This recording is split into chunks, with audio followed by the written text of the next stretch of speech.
Então, irmãos, acho que todos aí já estão em mãos. Página 58. Nosso intuito hoje é terminarmos a parte, dos dons de revelação, falando do dom de profecia em si. E entraremos na parte de dons de discernimento de espíritos também. Na aula passada nós falamos sobre esses dons de revelação e nós fizemos uma distinção daquilo que é dom de revelação. Normalmente ele está dividido em 3 tipos de dons: o dom de palavra de sabedoria, o dom de palavra de conhecimento e o dom de profecia em si. Apesar de alguns teólogos colocarem, o dom de revelação é tudo profecia, mas nós vimos que existem algumas diferenças entre eles. Até mesmo na aula passada nós tentamos fazer uma parte prática desses dons. Eu não sei se os irmãos gostaram, eu não sei como é que foi para cada um. Eu também não sei se os irmãos querem falar alguma coisa sobre a aula passada, mas espero que tenha abençoado os irmãos, e nosso intuito é que nós possamos entender aqui que, apesar de sabermos que nem todos nós teremos esses dons, nem todos nós iremos fluir nesses dons, nós sabemos que pode ser em alguns momentos que o Senhor queira usar esse dom através de nós. E aí entra essa questão: será que o dom ele é permanente ou é temporário? Nós falamos que existem alguns dons que têm um caráter mais temporário do que outros. Por exemplo, esses dons de palavra de sabedoria, palavra de conhecimento, até mesmo a cura, o dom de cura parece ter uma componente mais temporária do que outras. É difícil para a gente fazer essa distinção, mas sendo verificado mais na prática, nós vemos que é mais ou menos assim que ocorre. Então, nós falamos que a diferença principal entre palavra de sabedoria, palavra de conhecimento, palavra ou mesmo profecia, vai ser que todas elas vão partir da revelação. Então, até no estudo, se os irmãos verem lá em cima, vai estar uma figura onde nós colocamos uma flechinha, como se fosse uma cabeça humana, tem uma flechinha vindo para a cabeça, escrito revelação, e aí a pessoa fala. Então ela está falando uma palavra de sabedoria, palavra de conhecimento ou uma profecia. O que significa isso? Significa que revelação é um ato onde Deus, é um ato divino, onde Ele sobrenaturalmente coloca algo nas nossas mentes. Esse é o processo de revelação. Então, é o que a gente chama de discernir a voz do Senhor. Em alguns momentos pode ser... E aí, assim, existem, na verdade, diversas formas que o Senhor pode falar. Existe alguns entendem como uma voz, que às vezes é audível, às vezes não é. Alguns vão dizer, é uma impressão, eu tive uma impressão no espírito. É difícil discernir e falar o que é especificamente essa impressão que a pessoa tem. Alguns vão dizer que é um pensamento que se uniu ao seu pensamento, mas que você sabe que não veio de você. Ou mesmo uma convicção muito forte de algo. A pessoa entrou no ambiente e ela sentiu uma convicção de algo que ela não sabe de onde veio. Então isso a gente chama de revelação. Mas entendo que a revelação está partindo da mente humana, um ato divino, mas na mente humana, e a mente humana depois vai ter que processar essa informação e transmitir. E falar. E esse ato de falar, nós entendemos como, por isso que se chama palavra de conhecimento e palavra de sabedoria, porque ele é comunicado. E essa palavra de conhecimento vai estar muito atrelado ao o quê? Como assim o quê? Por exemplo, se eu chego num ambiente coletivo, eu entendo algo sobre a vida de uma pessoa, às vezes eu entendo o que está acontecendo na vida da pessoa, ou o que ocorreu. Então parece que esse dom está muito ligado com o passado. o que está acontecendo. E depois a palavra de sabedoria parece ser mais algo como uma aplicação, um entendimento de como eu consigo aplicar algo na vida de uma pessoa, ou seja, como ela deve se portar em relação a algo na vida dela. Então, olha, irmão, eu creio que o caminho é esse. Eu estou sentindo do Senhor que o caminho é esse. Às vezes pode ser um dom que o Senhor está colocando em você e muitas vezes você nem sabe. Nós falamos até aqui também que existem muitas pessoas que eles não vão chamar isso de dom. Existem pessoas em igrejas mais tradicionais que não chamam isso de dom. Mas nós vemos que a ocorrência acontece. Ou seja, não importa se você chamar, no fim das contas, não importa se você chamar de dom ou não, vai acontecer. O Senhor vai colocar em algum momento algo na nossa mente que vai abençoar alguém, um entendimento que é sobrenatural muitas vezes e que abençoa a vida de uma pessoa. E se você chamou de dom ou não, pouco importou. Mas acontece que se você tem um entendimento de que isso pode ser um dom, você vai estar mais aberto para que o Senhor te use mais e mais vezes quanto a isso. Eu queria também citar que um exemplo para os irmãos, né? Eu falei aqui das igrejas mais tradicionais que não vão chamar isso de dom. Por exemplo, o Spurgeon. Existem diversos relatos da história dele. Acho que eu falei na aula passada que ele usava esses dons no púlpito em muitas pregações. Só que ele é mais tradicional, ele não chama isso de dom. Mas olha como é engraçado. O Senhor usou ele no dom. Então, nessa história que eu vou contar, eu contei uma na aula passada, eu vou contar uma nova hoje. Que diz que ele estava uma vez no púlpito pregando e ele falou assim: tem alguém aqui que tem uma loja de sapatos, você abre sua loja nos domingos e você vendeu por 9 centavos, aí, centavos da moeda deles lá, a moeda antiga, acho que é pencils, uma coisa assim. Você vendeu por 9 centavos o seu sapato, você ganhou 9 centavos no dia inteiro, no domingo inteiro, e você teve um lucro de 4. E ele falou assim: essas 4 moedas, esses 4 centavos que você obteve de lucro, é o quanto você vendeu sua alma para o diabo, porque você está abrindo no domingo, você não está consagrando o domingo para o Senhor. Ele falou isso no púlpito e continuou pregando. Só que daí o pessoal relata ali na história dele que teve um homem que realmente falou: olha, eu abri minha loja domingo passado e, na verdade, acho que era no mesmo domingo, e realmente eu obtive esse lucro aí que ele está falando. Então, foi diretamente para mim e não tinha como ele saber porque eu não falei para ninguém. E ele soube, não sei como. E aí ele disse até que ele estava com medo de ir no outro domingo, porque ele ficou com medo daquilo que o Senhor podia revelar, mas ele entendeu isso, ele continuou indo e se arrependeu e começou a fechar a loja nos domingos. Então veja que só estou dizendo isso, irmãos, para os irmãos entenderem que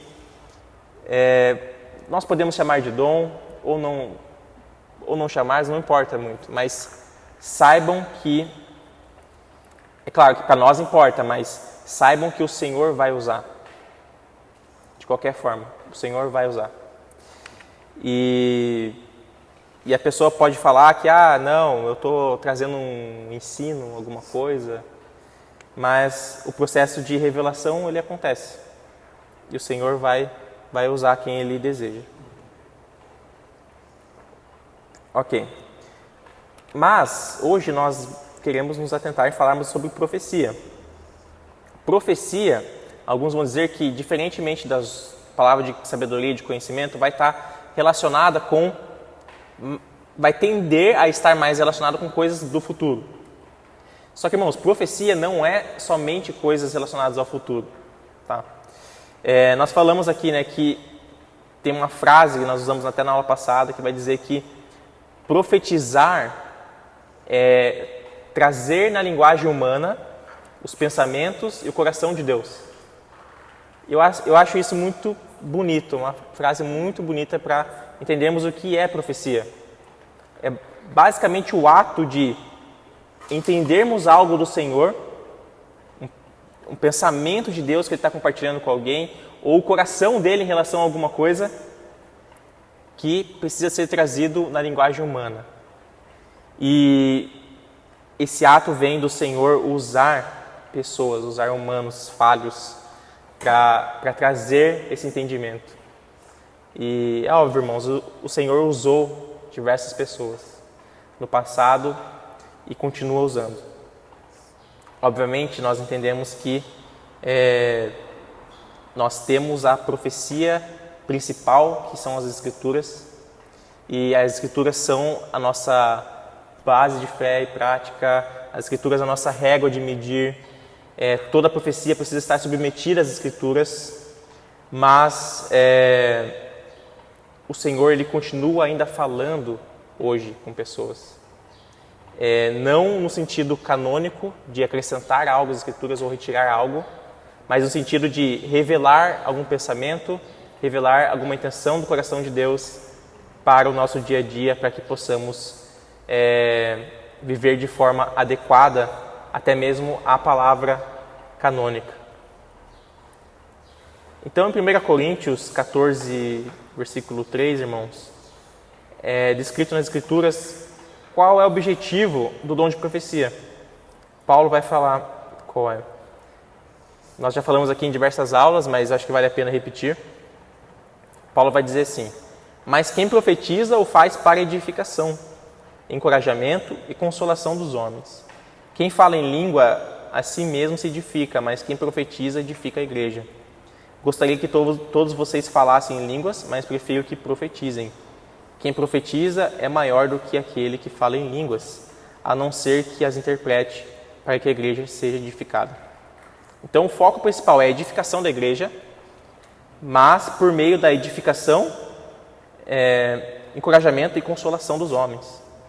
Então a profecia ela vai servir nesses 3 parâmetros: edificar as pessoas, encorajar as pessoas e consolar as pessoas.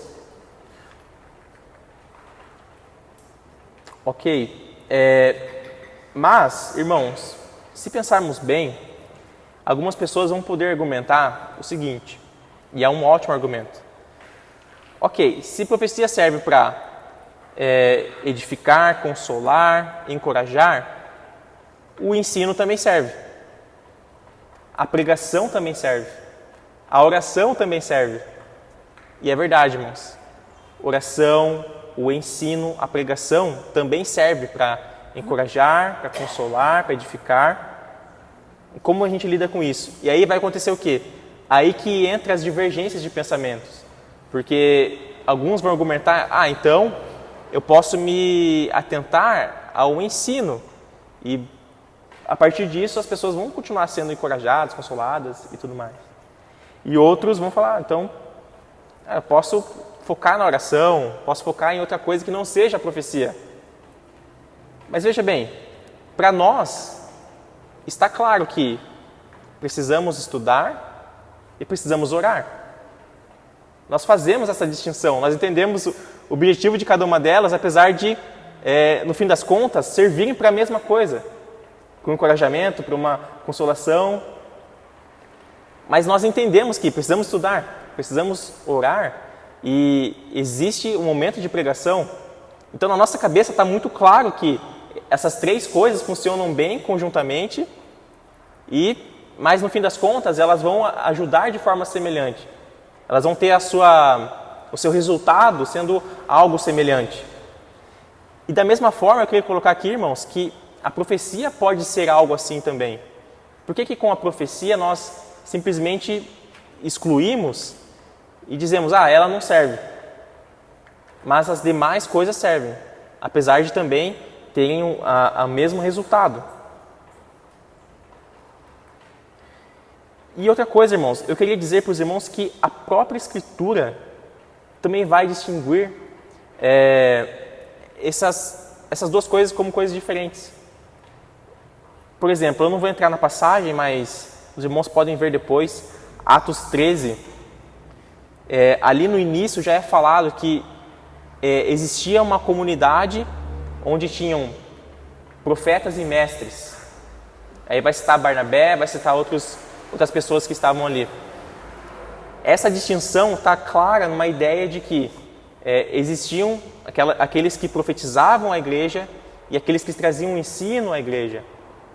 Então a própria Escritura vê isso como algo que pode ser trabalhado de forma conjunta. É algo que pode andar de forma conjunta. Se pensarmos que a profecia pode servir de suporte, assim como o estudo, assim como a pregação, assim como a oração. Mas então aqui eu queria somente fazer uma distinção entre essas coisas, já que muitas vezes é um argumento que algumas pessoas vão trazer.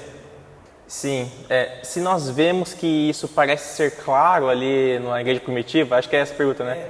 Por que hoje a gente vê uma diferença tão grande em relação a isso? Eu creio que é muito, principalmente por causa de tradição. Eu creio que a tradição, e aqui, irmãos, eu não estou falando algo como se a tradição fosse algo ruim, tá? Tradição é boa. Tradição é boa porque nós precisamos também ter um entendimento que nós não somos o dono da verdade, assim. Hoje nós não vamos chegar com uma revelação muito acima e agora nós temos a verdade e excluir tudo que muitos irmãos falaram no passado. Nós seríamos arrogantes se fôssemos assim. Mas, ao mesmo tempo, se pensarmos na questão da tradição, alguém teve uma interpretação em relação a algo das Escrituras, no caso, a como a igreja vai se portar, quais são as funções, ou mesmo em relação aos dons. E isso foi passado de geração em geração.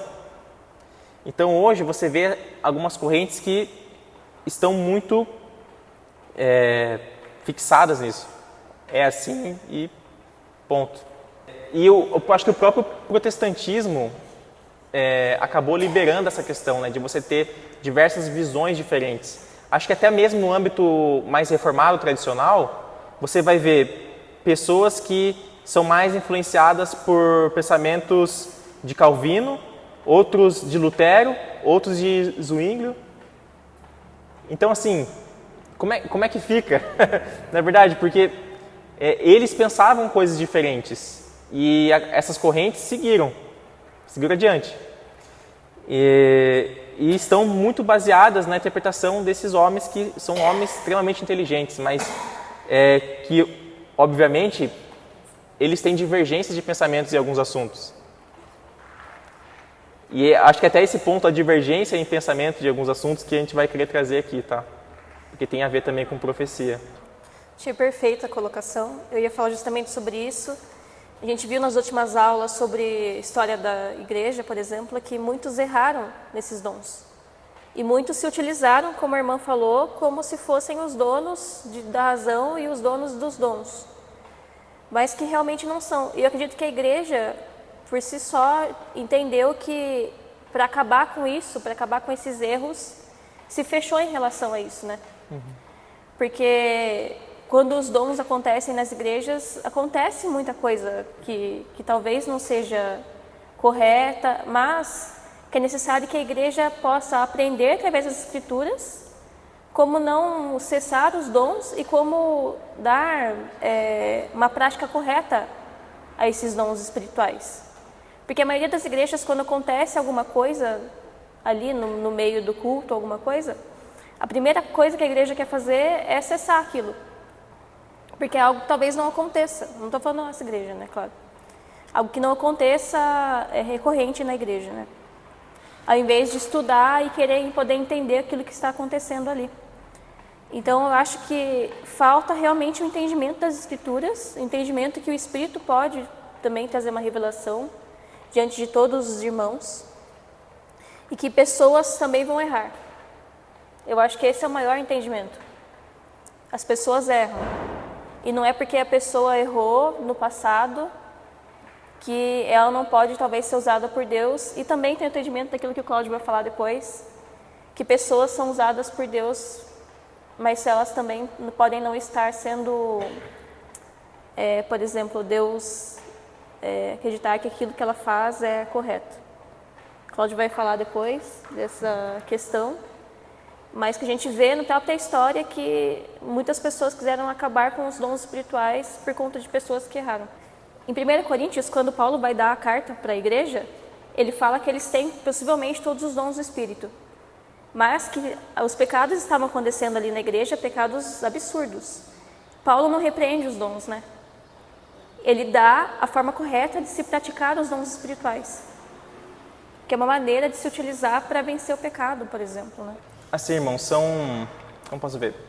O que aconteceu aqui na história, daí as pessoas vão entender que, algumas linhas vão entender que o caminho para a maturidade é então deixar essas questões mais sobrenaturais de lado e você focar nas escrituras, você focar no ensino.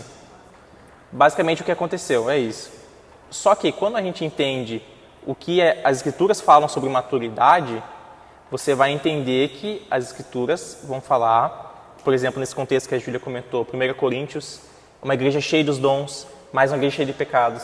Uma maturidade muito grande no convívio com os dons, na utilização dos dons. O que Paulo vai fazer? Paulo não repreende o uso dos dons.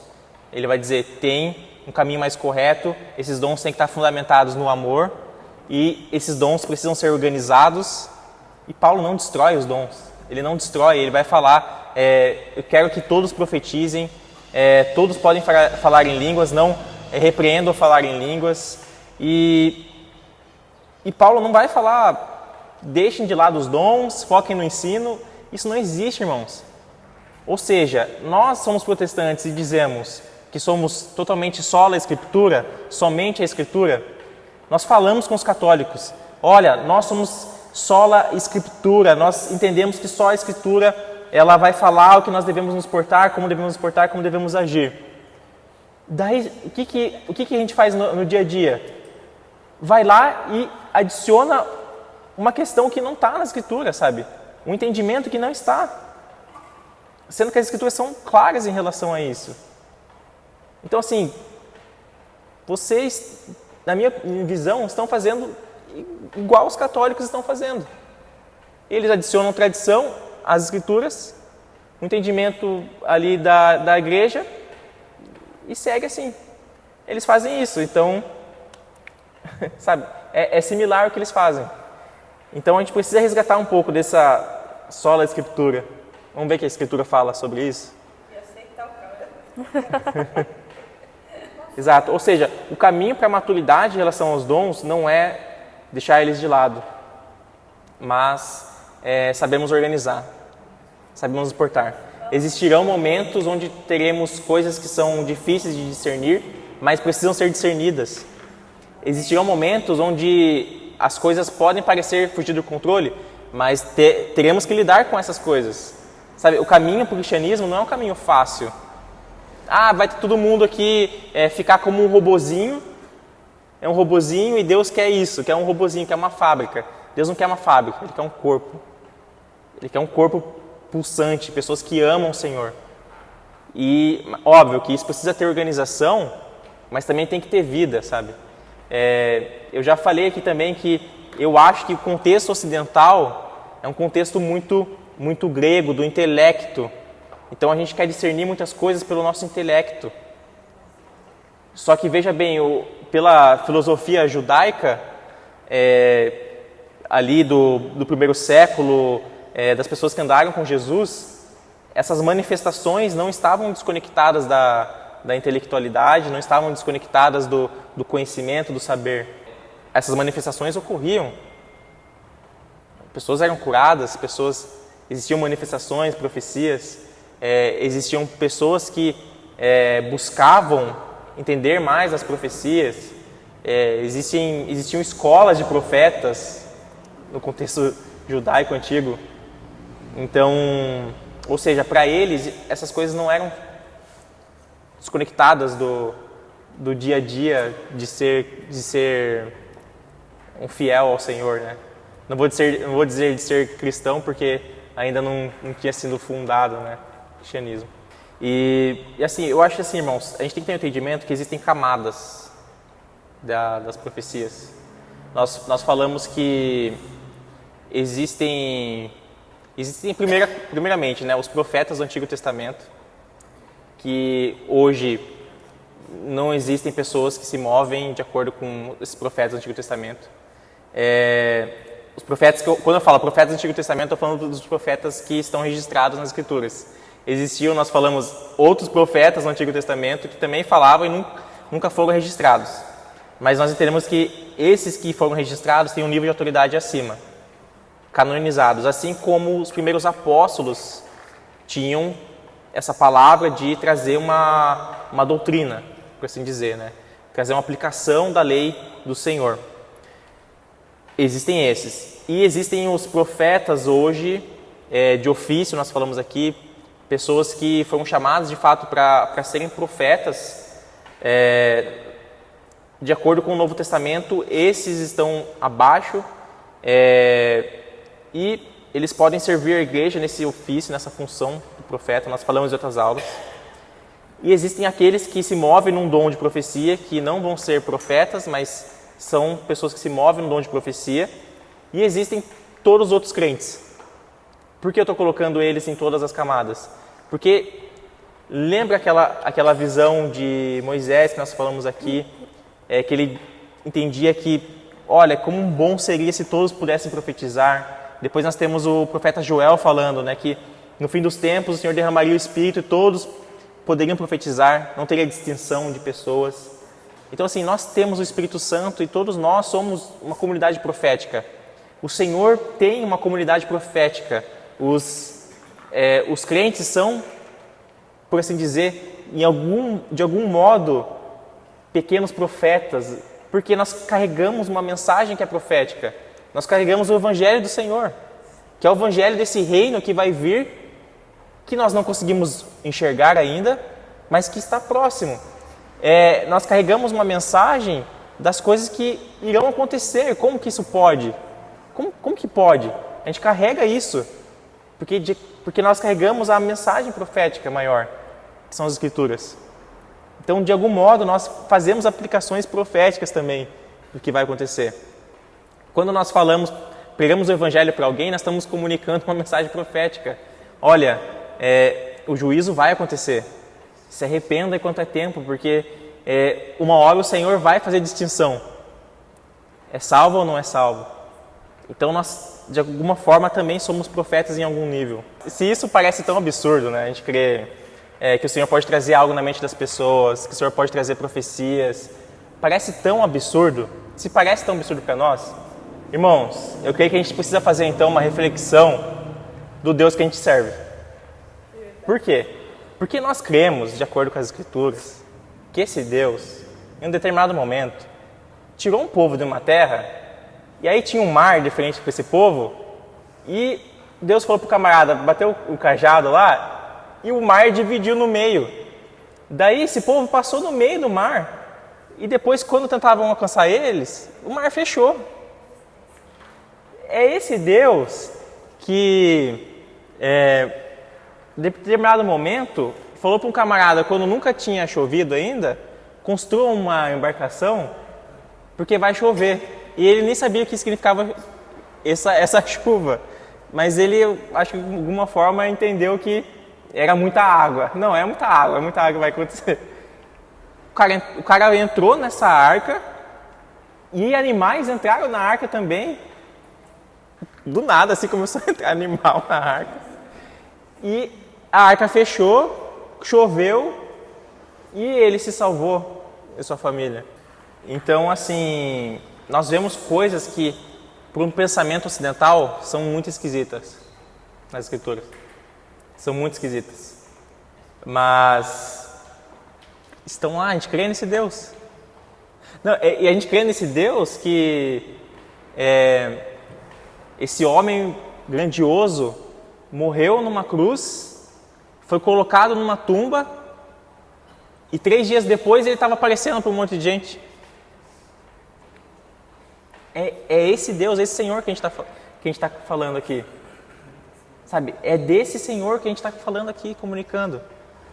Então, assim, irmãos, desculpe, mas se parece tão difícil assim entender a questão profética, que o Senhor pode colocar algo na mente de alguém, então falta um pouco da nossa parte revisarmos, voltarmos e vermos tantas coisas que o Senhor já fez, sabe? Então, assim, fé muitas vezes, exatamente. E tantas coisas que acontecem, por exemplo, no Oriente Médio, existem diversos relatos de Jesus aparecendo em sonhos para muçulmanos e eles se convertendo. E uma vez perguntaram pro John MacArthur, ele é um grande teólogo, ele é muito estudioso. Existem bíblias, né, do John MacArthur, tudo. Eu tenho inclusive uma delas.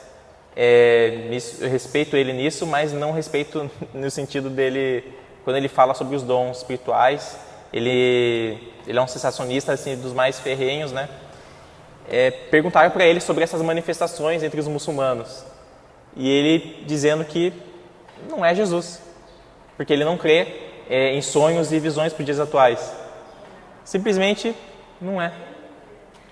E eu acho assim que, gente, assim, você está lidando com testemunhos pessoais de muçulmanos que sonharam com Jesus e acordaram assim, sabe? Vou acordar querendo desafiar a minha religião e ser morto por esse camarada que eu vi num sonho. Então, sabe, não faz sentido assim. É o mesmo argumento que a gente usa para validar os primeiros cristãos que morreram martirizados por causa de Cristo. Nós usamos isso para falar, não, eles morreram porque eles viram Cristo ressurreto. Então, eles são testemunhas no sentido mais primitivo da palavra, que é no sentido de mártir. Essas pessoas estão sendo testemunhas de Cristo por algo que eles estão vendo. Então, assim, como que a gente vai falar que não existem visões e sonhos hoje? É tão legal isso, porque são lugares que pessoas provavelmente não acessaram ali com o evangelho, missionários, né? Então, você vê que o próprio Senhor Jesus está cooperando de alguma forma com a grande comissão. Cara, isso tem que trazer em nós também uma motivação para pregarmos o evangelho, porque não é algo que o Senhor deixou aqui pra gente. Ele deixou, ascendeu aos céus e está lá, e agora a gente tem que completar isso aqui sem a ajuda dele. Não, gente. Ele enviou o Consolador, ele enviou o Espírito Santo para nos ajudar, e ele mesmo intercede por nós, Jesus intercede por nós, Jesus está conosco quando falamos, quando nos reunimos. Nós somos a igreja do Senhor, nós temos que avançar nessa pregação do Evangelho. Bom, irmãos, deixa eu só terminar essa parte do ensino, só para a gente não perder o fio aqui da questão. Eu estava falando dessa relação do ensino em oposição às profecias, né? Será que a gente pode ficar somente com o ensino, então?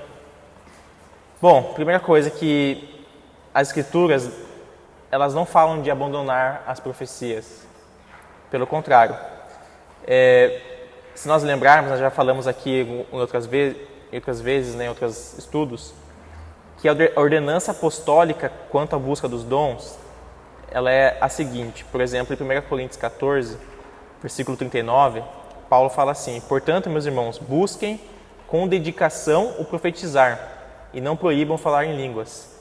Então, assim, nós já falamos, né, que essa dedicação tem a ver com zelo, e o zelo para o judeu é algo muito sério. Então, Paulo está citando, na verdade, ele está ordenando, uma ordenança apostólica, né? Busquem com dedicação profetizar e não proíbam falar em línguas.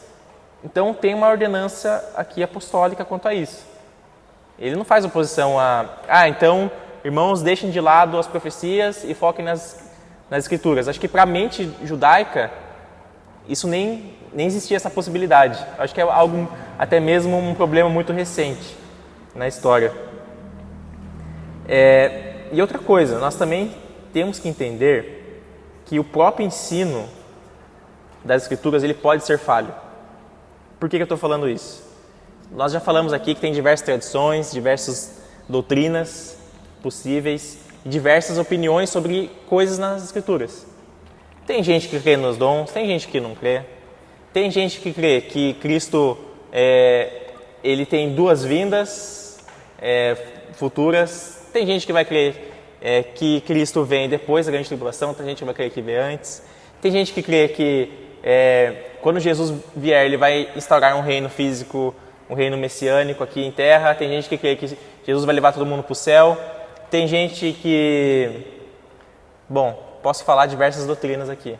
Os irmãos já entenderam.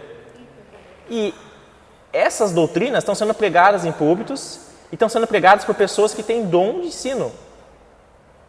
Nós vamos ver, nossa, esse pregador que tem o dom de ensinar. E isso é claro, isso é óbvio, isso é claro. Só que, vamos colocar lado a lado. Dois caras com dom de ensino, um crê uma coisa e pega uma coisa, outro crê outra coisa e pega outra coisa. Acho que todo mundo aqui concorda que a verdade é absoluta. Que a Bíblia está falando de algo que é uma verdade. Não existem diversas verdades sobre o mesmo assunto. É uma verdade só. Então tem uma interpretação que é correta. Só que esses dois estão pregando coisas diferentes. E aí? Eles estão corretos, os dois? Não, pelo pensamento lógico nós entendemos. Um deles ou os dois estão errados. Pelo pensamento lógico.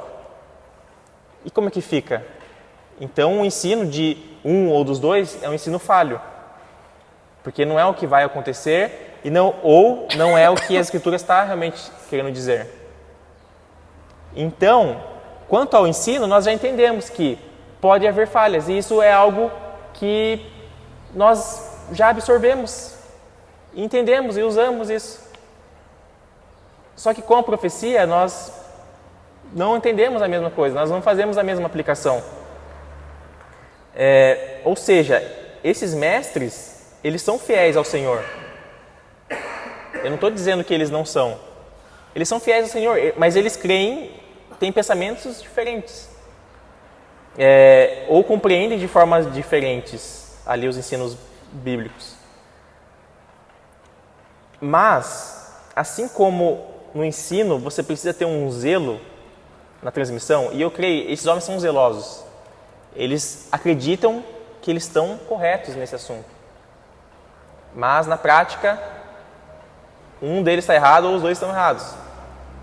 Esse mesmo zelo tem que haver na profecia. Tá? A profecia ela tem que ser certeira. Tem que falar aquilo que o Senhor está falando. Mas, muitas vezes, pode errar. A pessoa pode errar. A gente vai falar um pouco sobre esse erro, que eu vou deixar para falar depois do café, tá? Mas eu queria explorar um pouco mais essa possibilidade de falhas nas profecias, tá? Eu entrei nessa questão aí um pouco mais polêmica, né, de falar que assim como o dom de ensino, ali no ensino pode haver falhas, a gente entende que na profecia também pode haver falhas, tá? Apesar de, obviamente, o ideal é não ter. O ideal é que tudo aquilo que é falado como revelação do Senhor, isso acontecer. Mas então se for porque não era profecia. Sim, daí a gente vai explicar por quê. Ok, vamos lá em 1 Coríntios 13, 9, está aí no estudo, mas é uma parte importante. Paulo, no capítulo 13, vai começar a falar do amor, né? Paulo fala que o amor é aquilo que vai existir quando Jesus vier. Então, assim, tudo o que é em relação a conhecimento vai ser expandido. Em relação a ensino, a gente vai conhecer Deus plenamente. Em relação a profecia, também não vai ser necessário, porque o Senhor vai estar ali conosco. Mas o amor, ele fala, vai permanecer. Só que no versículo 9 do capítulo 13, ele vai falar assim, que pois em parte conhecemos e em parte profetizamos. Agora, pois, vemos apenas um reflexo obscuro, como em espelho, mas então veremos face a face. Agora conheço em parte, então conhecerei plenamente, da mesma forma como sou plenamente conhecido. Então, Paulo está falando desse dia quando o Senhor vier, que nós conheceremos plenamente, seremos conhecidos, nós conheceremos Deus plenamente, assim como nós somos conhecidos por Ele plenamente. Porém, também vale falar para os irmãos que aqui Paulo está falando que nós vemos como um reflexo no espelho. Hoje em dia nós temos bons espelhos, né? A gente pode olhar ali, ver nosso reflexo, ver muito bem as nossas imperfeições e tudo mais. Mas, antigamente, os espelhos eram espelhos que alguns até falam que é como se você estivesse olhando através de uma panela. Se você pega uma panela de metal ali, você vê o seu reflexo. Então, alguns falam que era algo bem difícil de você enxergar a sua própria face. E Paulo vai usar isso aí. Ele fala que, assim como nós vemos um reflexo ali que não dá para ver muito bem, a profecia é como se fosse isso. Você está comunicando algo, mas é uma parte e você vê como um reflexo obscuro. Você não tem pleno entendimento muitas vezes. Então ele vai falar aqui, assim como no conhecimento, porque ele fala, em parte conhecemos. Então, nosso conhecimento de Deus hoje é um conhecimento em parte. E em parte nós profetizamos também, ou seja, até nas profecias são partes. Ou seja, isso significa que nós estamos num processo de conhecer mais a Deus e a sua revelação. Então nós estamos caminhando em conhecer mais o Senhor. E eu creio que o dom de profecia, a profecia em si falada, ela vai nos ajudar a conhecermos mais o Senhor. Conhecermos mais a voz do Senhor, quando o Senhor fala conosco. O Senhor vai falar de diversas maneiras. Pode ser sonho, pode ser visão, pode ser pensamento. O Senhor está falando conosco. E nós temos que nos relacionar com essa voz para conseguirmos discernir o que é o Senhor falando, o que é o nosso próprio eu, o que podem ser outros espíritos também falando conosco, que não seja do Senhor. A gente precisa conhecer essa voz do Senhor. Então, a gente coloca aqui, né, que a aplicação pode ser feita tanto à profecia quanto ao ensino, dessa questão da parte, pois um dia, de acordo com o ensino paulino, não precisaremos mais profetizar, assim como conheceremos plenamente a palavra de Deus no seu sentido mais perfeito. Outro fator que a gente quer considerar quanto à profecia, acho que ficou claro essa questão do ensino para os irmãos, não sei se isso ficou tão claro, mas então a gente acredita que tanto o ensino quanto a profecia, eles têm esse caráter de consolar, edificar, encorajar, porém a Bíblia ela parece ser clara que existem diferenciações entre esses dois.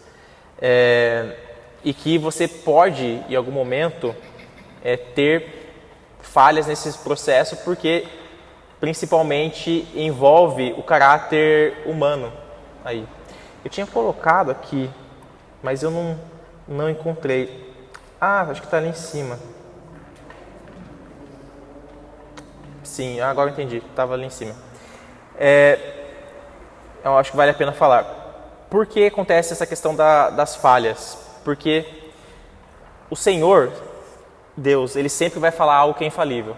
Lembramos das aulas do caráter de Deus, dos atributos de Deus. Deus é infalível. Tudo que Ele fala, acontece. Então Deus é verdadeiro, Deus é infalível, Ele fala, acontece. Quando Deus revela algo para nós, a revelação é perfeita. Porém, temos que lembrar que o Senhor está usando receptores imperfeitos. Somos nós. Ou seja, nós já nascemos com uma dificuldade de discernir voz do Senhor. Da onde que veio isso aí, esse defeito aí? Vem do Éden. Quando Adão e Eva pecam, agora o que nós perdemos?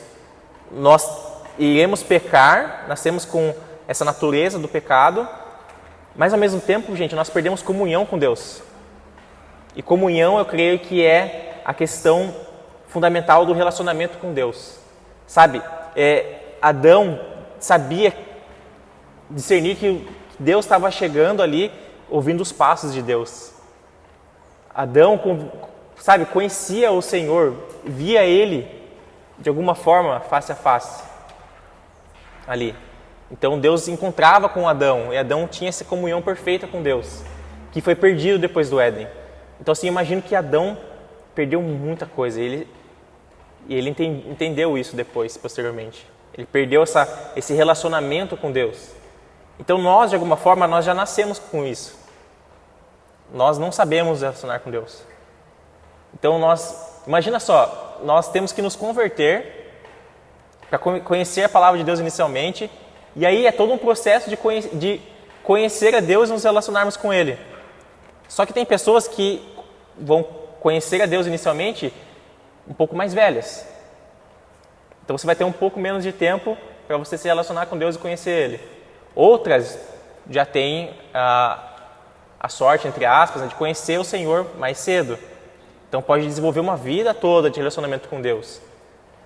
Assim como tem pessoas que conhecem a Deus ali inicialmente e não crescem nesse processo. Ou seja, são aqueles crentes que o camarada permanece da mesma forma.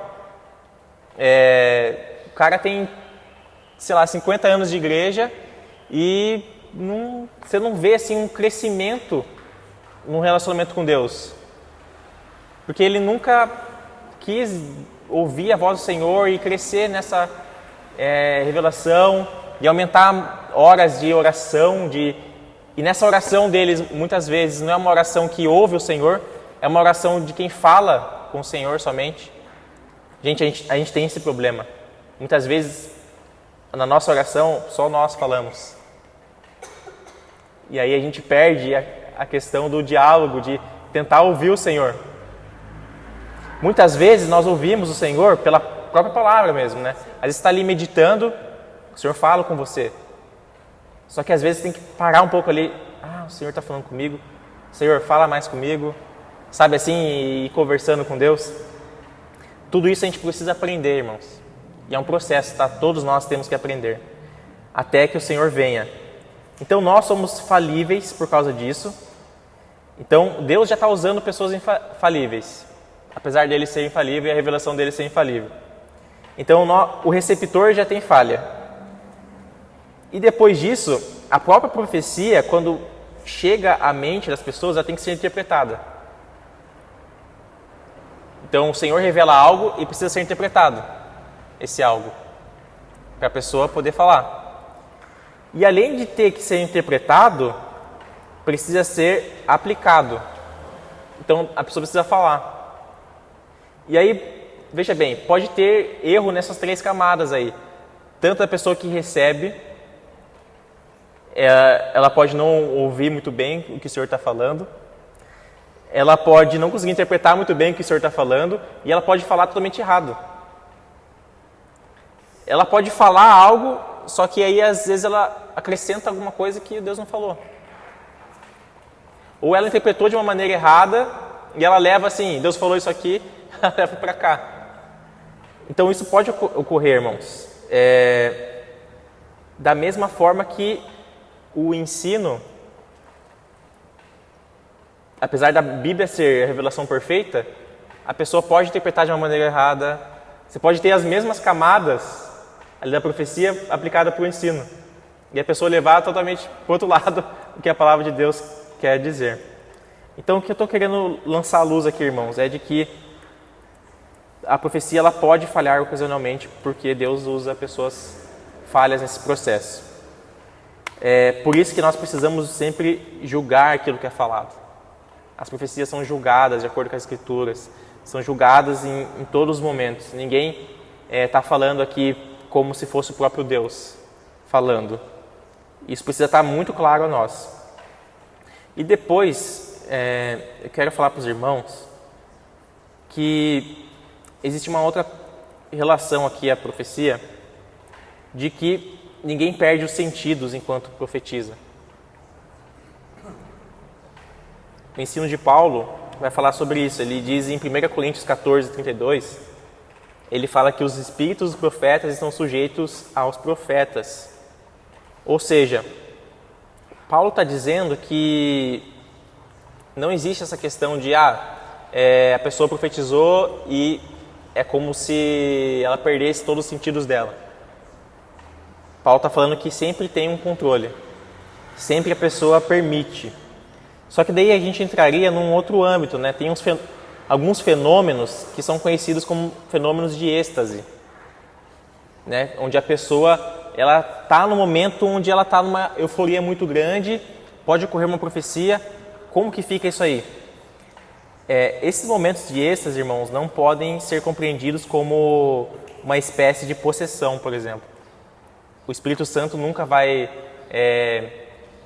tirar os sentidos da pessoa e a pessoa, ela não lembra o que aconteceu, ela estava ali no momento de êxtase e depois ela não lembra mais o que aconteceu. Não, isso não ocorre.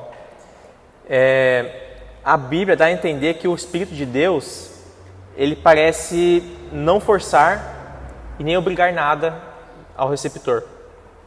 O Espírito, ele de alguma forma dá liberdade para que o próprio profeta consiga controlar essa ação. Então é sempre bem controlado, por assim dizer, ou seja, a pessoa ela permite. Então assim, nós até falamos em outros estudos, né, que existe uma diferença entre o que nós chamamos de êxtase e o transe. Então existem outras religiões onde você vai ver fenômenos de transe, possessão, transe. Qual que é a diferença? A diferença básica, acho que a principal depois do que ocorreu, você pergunta para a pessoa, você lembra de alguma coisa? E a pessoa fala, não. Já estava em posse, né? Algo estava possuindo ela. Isso é um transe, não é um êxtase. Já o êxtase, no entendimento cristão, pode ocorrer, porém a pessoa deixou livremente o Espírito agir nela, existiu sempre o controle da pessoa, nunca foi algo assim forçado, algo que veio de uma forma a obrigar a pessoa a falar algo. Existe paz, né? A pessoa permanece em paz. Isso, permanece em paz também. Existe isso também. E por fim, irmãos, eu queria só citar aos irmãos alguns cuidados que a gente precisa ter quanto à profecia. Acho que vale a pena terminar essa parte da profecia falando de cuidados, porque muitas e muitas igrejas usam e abusam desse dom. Então, sim, se existe o lado onde você vê pessoas que falam, o dom não existe, não existe, então você tem um extremo, você também tem um outro extremo, a gente precisa falar desse outro extremo, que são os abusos desse dom. As pessoas usam de forma descontrolada, você vê muita coisa ocorrendo nas igrejas que não deveriam ocorrer. Profecia segundo o próprio coração. Isso, segundo o próprio coração. Exatamente. Primeiro, seguindo essa linha do próprio coração, é um primeiro cuidado, né? Você deve evitar o uso de profecia para estabelecer doutrinas ou práticas que carecem de uma sustentação bíblica explícita. O certo e o errado estão estabelecidos na palavra de Deus escrita de modo definitivo e eterno. Ou seja, profecias que vão falar, eu trouxe uma nova revelação sobre as Escrituras. Eu trouxe um entendimento novo. Irmãos, saiam fora disso. Quem dá um entendimento e revelação da vontade do Senhor, Escritura, Bíblia. Isso é definitivo e eterno. Então, se queremos estabelecer o que é certo e o que é errado, é a Bíblia que vai falar para a gente. Então, não vai surgir uma nova revelação. Então, se pegarmos aí algumas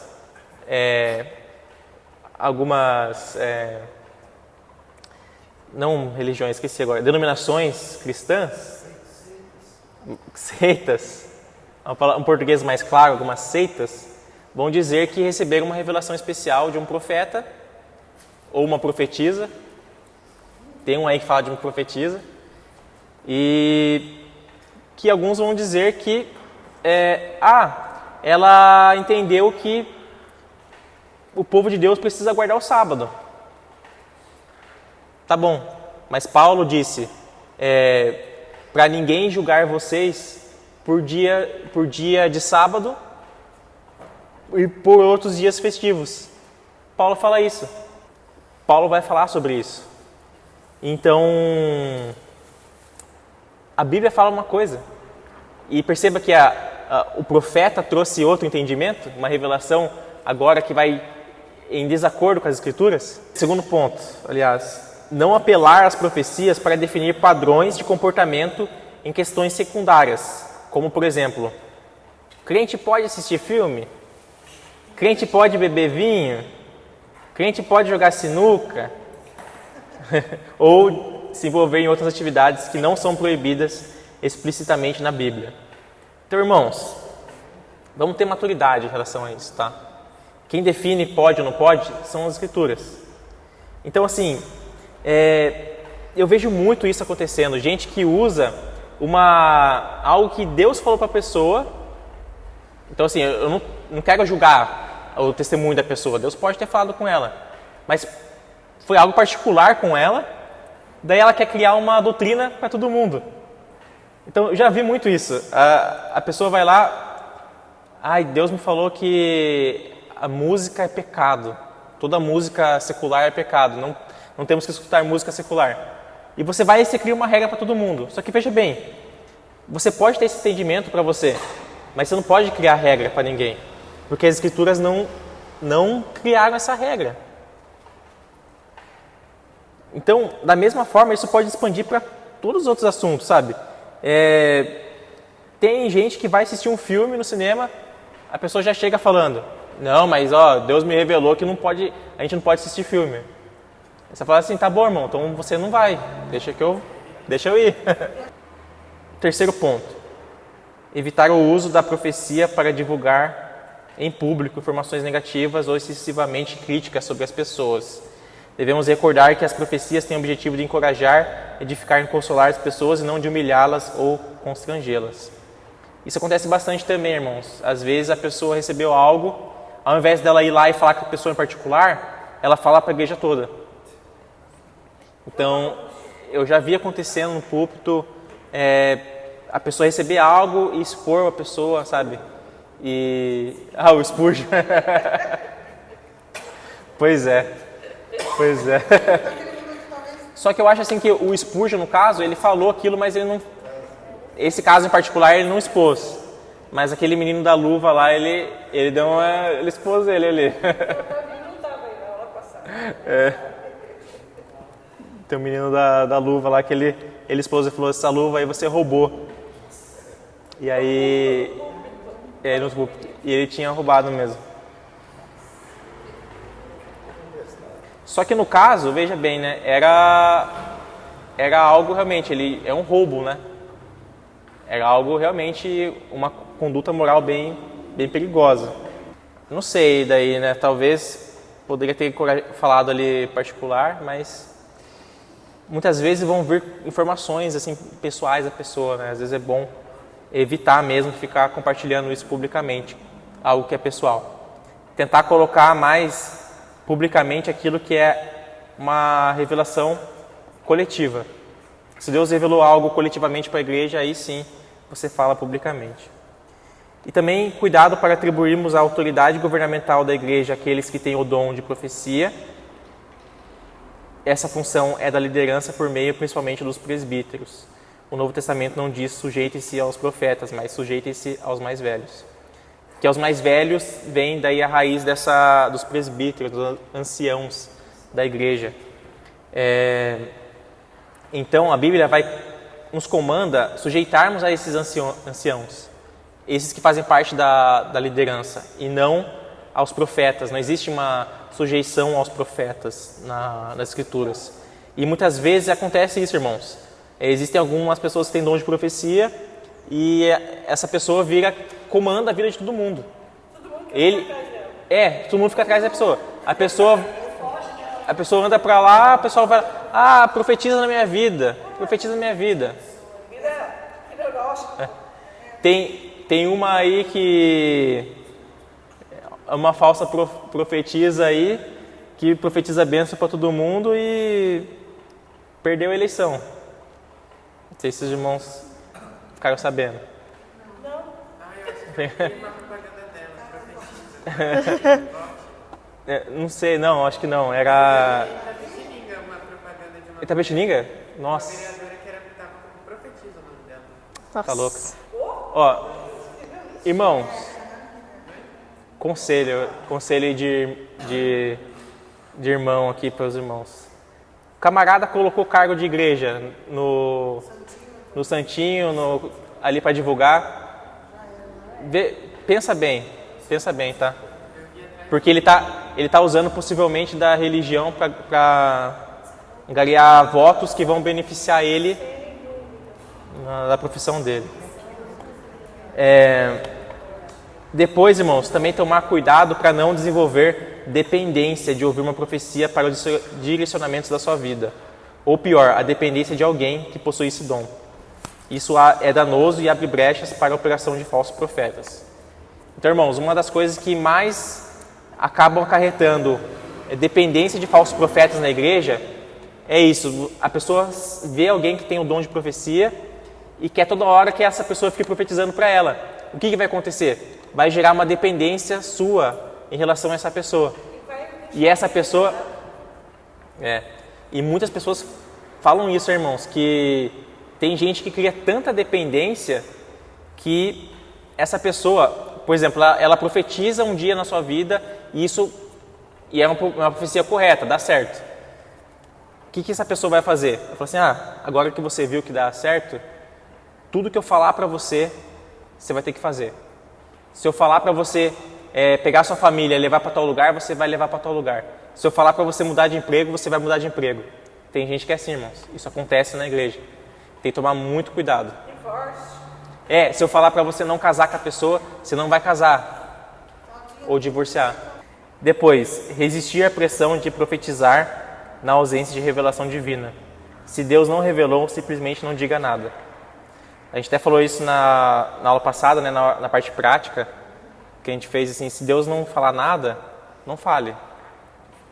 Então, porque o que acontece? Às vezes tem uma pressão, ou às vezes o cara já tem esse dom, ele já usa o dom. Só que daí chega alguém, fala uma palavra para minha vida, daí o cara se vê na pressão de falar algo, sabe? E se Deus não falou nada, não fale. É simples. É básico, né? Mas a gente tem que falar. Se Deus não falou nada, não fale. E por fim, sempre verificar as profecias à luz das Escrituras e também julgá-las de forma adequada. Se for uma profecia pessoal, julgue particularmente. Mas se for uma profecia coletiva, julgue coletivamente. Então, assim, essa questão do julgamento deve ser feito de acordo com a profecia. Se alguém quis revelar algo para você, você vai lá e julga você mesmo. Eu recebi algo, eu vou julgar.